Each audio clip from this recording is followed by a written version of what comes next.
Melihat pikiran tanpa terseret. Halo teman-teman, pernahkah kalian menyadari bahwa pikiran kita jarang benar-benar diam? Bahkan saat semua terlihat tenang. Saat kita duduk, tidak berbicara, tidak dikejar oleh apapun, di dalam ada sesuatu yang terus bergerak. Ada komentar kecil yang muncul begitu saja. Potongan ingatan dari hari-hari yang lalu, rencana, atau ide yang belum diminta, dan kekhawatiran samar yang tidak jelas namanya, tapi terasa nyata. Yang paling aneh, kita menganggap semua itu normal. Bayangkan hidup kita seperti berada di tengah kerumunan yang tidak pernah bubar. Bukan kerumunan orang, tetapi kerumunan pikiran. Semua ingin diperhatikan, semua ingin ditanggapi, semua terasa mendesak. Meskipun kita sendiri tidak tahu untuk apa.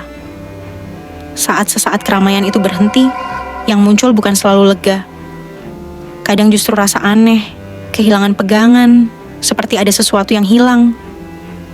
Padahal kita tidak tahu apa. Pernahkah kita bertanya, apakah kita terlalu terbiasa bergerak, hingga diam terasa mengancam?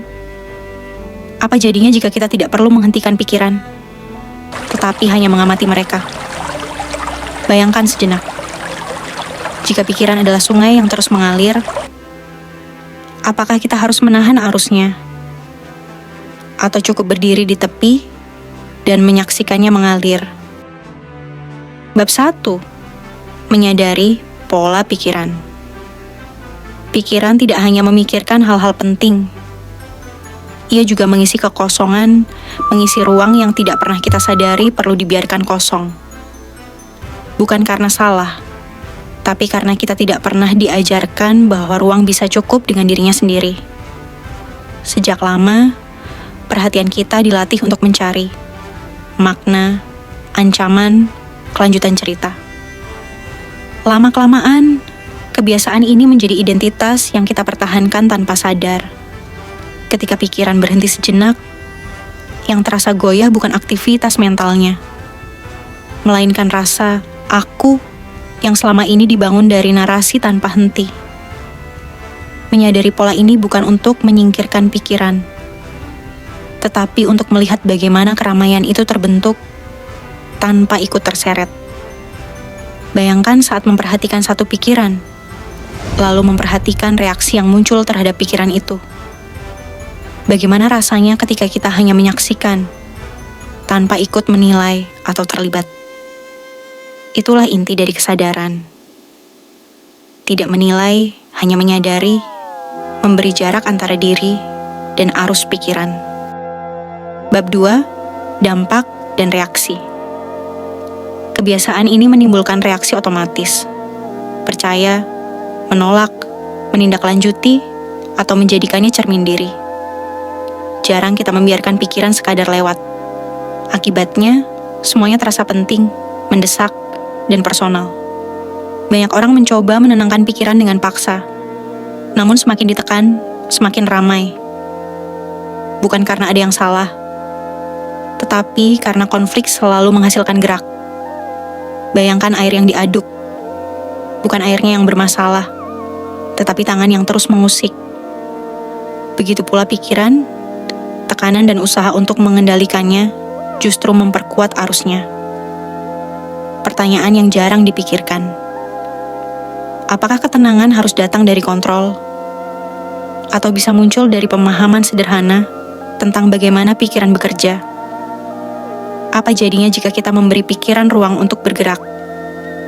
Tanpa ikut terseret, tanpa harus menilai atau menentangnya.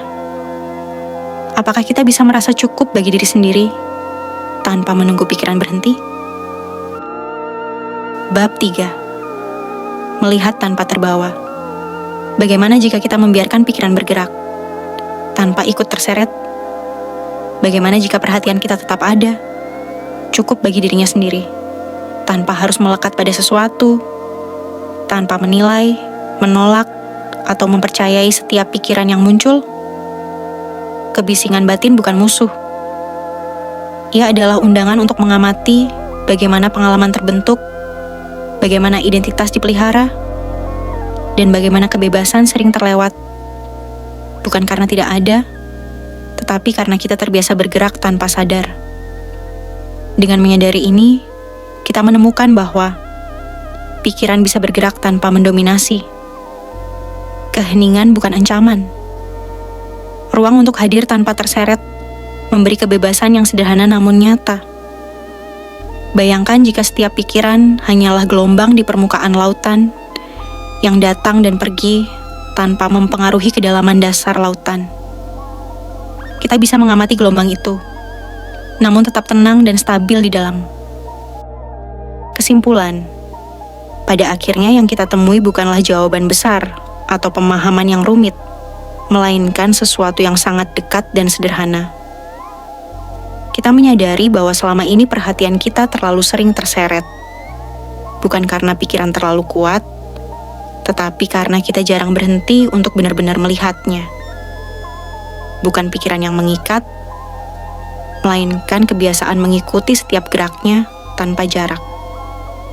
Ketika kita mulai memberi ruang, bukan untuk menghentikan, mengatur, atau memperbaiki, sesuatu berubah secara alami. Pengalaman tetap berlangsung, pikiran tetap muncul dan pergi, namun hubungan kita dengannya menjadi lebih lembut. Kita tidak lagi merasa harus menanggapi segalanya.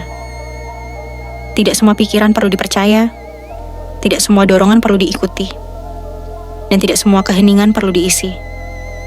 Di sini, kehadiran tidak lagi terasa sebagai tugas. Ia menjadi sikap batin yang sederhana, terbuka, sadar, dan tidak tergesa. Dari sikap inilah muncul kejernihan yang tenang, bukan sebagai hasil usaha, tetapi sebagai akibat dari tidak lagi melawan apa yang sedang terjadi. Kesadaran seperti ini tidak membuat hidup bebas dari masalah, namun ia mengubah cara kita mengalaminya. Ketegangan berkurang bukan karena keadaan membaik, tetapi karena kita tidak lagi menambah beban dengan reaksi yang tidak perlu. Ada ruang untuk bernapas di tengah kesibukan, ada jarak di tengah keramaian batin, dan ada ketenangan yang tidak bergantung pada kondisi tertentu. Mungkin inilah makna dari hadir sepenuhnya. Bukan menjadi seseorang yang selalu tenang, melainkan seseorang yang tidak lagi tersesat di dalam pikirannya sendiri. Dengan kesadaran yang sederhana namun jujur, kita belajar hidup apa adanya, lebih lapang, lebih ringan, dan lebih bersahabat dengan diri sendiri.